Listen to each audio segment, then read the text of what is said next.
If your 2 p.m. feels like midnight, you're not alone. Welcome to the afternoon slump. Let's hack it together. Here's the deal. Around 1 to 3 p.m., your body's circadian rhythm actually dips. It's like a natural slowdown signal, no matter how much sleep you got. Plus, after eating lunch, your blood flow shifts to your digestive system, making your brain feel foggy. But don't worry, pros have tricks. First, get moving. A quick walk, even just 5 minutes, can boost alertness. Second, hydrate. Dehydration makes you even more sluggish.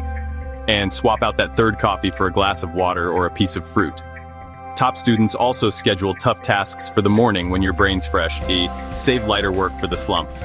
Final tip, open a window or step outside for a burst of sunlight.